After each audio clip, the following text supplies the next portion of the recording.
What's up, gamers? Back at it again with another video. You've seen the title and thumbnail. This video is going to be a little review of Marvel Rivals. This video is going to work a little differently from my previous videos since there's going to be a lot less editing and a lot more yapping since I'm speaking this without a script. I just want to get my thoughts on the game out there. I'm going to go over my thoughts on about what I like about the game, what I don't like about the game, what I think the future of the game would look like, and how it compares to Overwatch. Please subscribe if you like this content.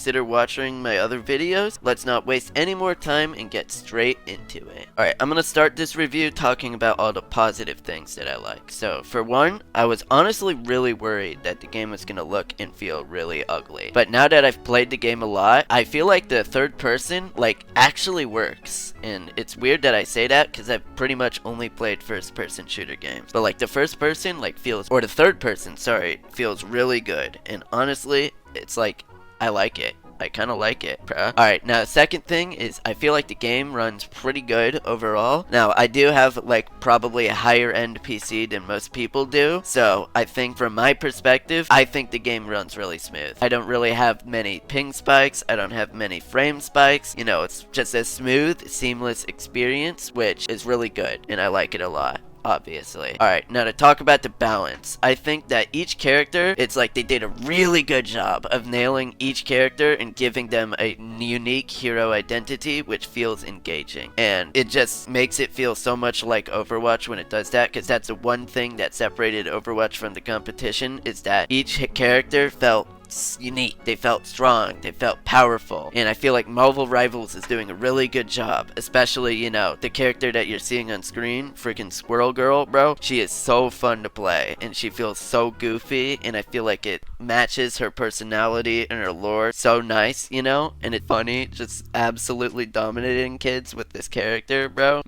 Sitting them down, you know? Giving them the squirrel treatment, as you know. And that's the case with every character, pretty much. It's there really isn't any character that I said has a bad design. Jeff, we all love Jeff. He's a little goofball. He just swims around and eats people, and it's chill. But I think his design is maybe a little bland, but that's just me. But I don't even care. He's so cute. He's so goofy and silly that it's I just don't care, bro. But that being said, there really isn't anything in the game, balance-wise, that is overtuned. Obviously, there are exceptions that I'll talk about later. Everything is counterable, I feel like. And that's what's really awesome about this game. And I'll talk about it at the end. Whenever you do something, it feels like you can actually get away with crap. It's so cool and so awesome. And obviously, there are exceptions. But God, it feels so amazing to be able to play the game and kill people and do things. It's yes!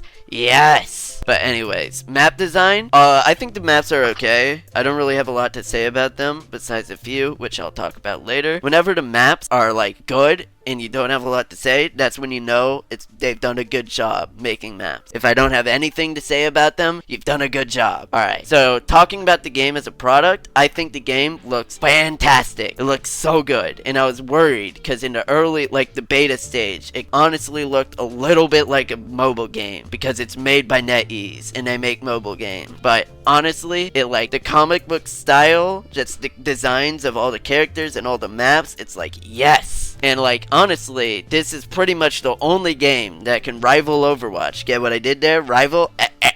But it's the only game that can match Overwatch when it comes to visuals. I don't want to make this whole video about comparing it to Overwatch, but Overwatch, you got some serious competition. You gotta lock in. You gotta dial it in, Overwatch. Anyways, but the game, it also has a pretty healthy monetization system. No, honestly, I don't really care about any of the battle pass, any of the skins. I don't really play the game for that. I'm mostly just here for the gameplay, and I've already talked about the gameplay. It's a healthy system, you know? You can not have to finish a battle pass within the season. You can wait to finish it later. It's that is something that every single game that has a battle pass should implement. Just right now, you know? And it's at the cutting edge of how you can make money from a game without being scummy. me and without being cringe. Like, all of the products that they offer, it's like, it's all really cool. Different currencies. It's a little silly, but again, I don't really care about it. So it doesn't affect my play. It doesn't affect my experience that much. Just another thing too, is it's like the game dropped, and on day one, they already had a full replay system. A full place where you can check your match history. They had like fully designed lore for every character. They had different skins. They had a bunch of different maps. Like, the game offered so much that some games don't offer until they're like a year deep into their life cycle. Like a replay system. Overwatch didn't had that for forever. And then a game like Valorant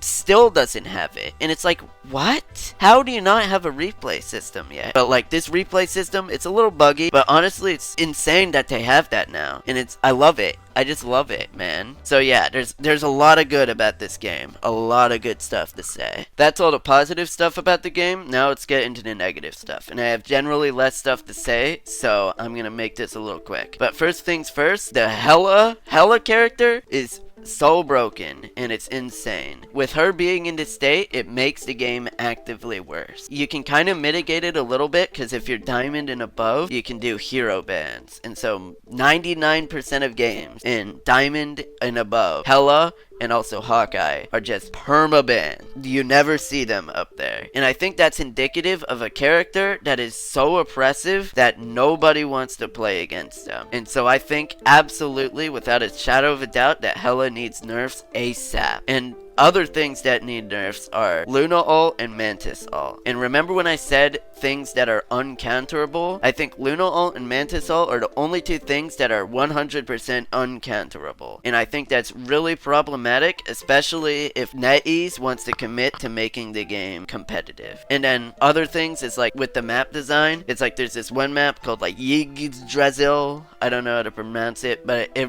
reminds me a little bit too much of Havana from Overwatch. You gotta be careful when it comes to map design, because you should have a very strict set of rules that you have to follow in order to create maps that are healthy. You can deviate a little bit, but you can't deviate too much, because once you get to that point, you get maps like Havana and hecking New Queen Street and all these ugly maps in Overwatch. So you have to be very careful. And then a minor thing, the destructible environments. They're a little silly. I don't know. It's like, I get why they're in the game. It's to set it apart from the competition, but maybe there could be less destructible environments, but it's not that big of a deal, all things considered. Now, with the product and release, it's like the performance issues. It's like, I don't have to deal with them, but I know other people do. And there's definitely a lot they could do to optimize the game. And what's good is I think they're working on that, like, right now. So it's just like, for me, it's a minor concern, because again, I have a decent computer, so I don't have to deal with it. But if you want more people to play the game, you have to actually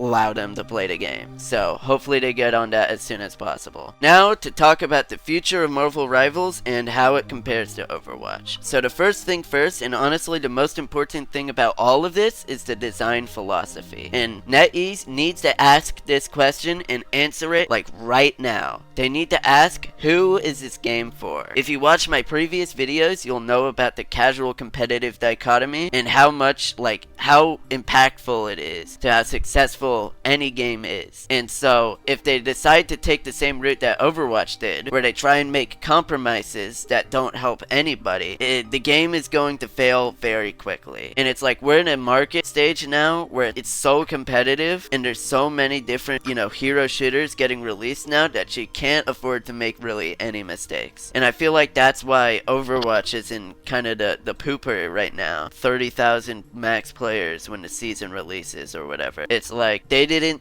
ask the question, they didn't answer the question, and so all of the major gameplay issues that Overwatch has are caused by the fact that they don't know what they're doing. They don't know who they want their game to be for. They don't know, what do these characters do in context to every other character or every other map, and so the game just turns into a state where there's just so much uncounterable crap. And Blizzard added all this crap to the game in order to make the game apparently more accessible, but I feel like what it did is make the game feel constrictive. And so you're playing the game, and then someone pops an ult that you can't do anything about, so you just have to sit there and deal with it. And that's why I feel like Marvel Rivals is such a breath of fresh air in comparison to Overwatch, is because there's a lot of stuff in the game. You know, there's shields, bubbles, healing, all of this stuff. But at the end of the day, you can still get around it. You know, they're not impenetrable objects. They're things that you can interact with and make sure that you can actually get value in situations and figure out ways to maximize your impact on the game. So that's what Marvel Rivals and NetEase really needs to work on in order to make their game successful long term. They need to emphasize players and allowing players to find value instead of these silly, broken, overpowered abilities that turn you into Thanos, but turn the entire game into a slogfest. So yeah, those are all of my thoughts on Marvel Rivals as of right now. I will almost certainly have more to say as the game continues to evolve. I'm really just waiting to see how the game will change in the coming weeks. It's both simultaneously exciting and worrying. Please share your own thoughts about the game in the comments section, and consider liking and subscribing if you enjoyed my schizophrenic yap session. Thank you for watching, and I hope you all thrive in the new year.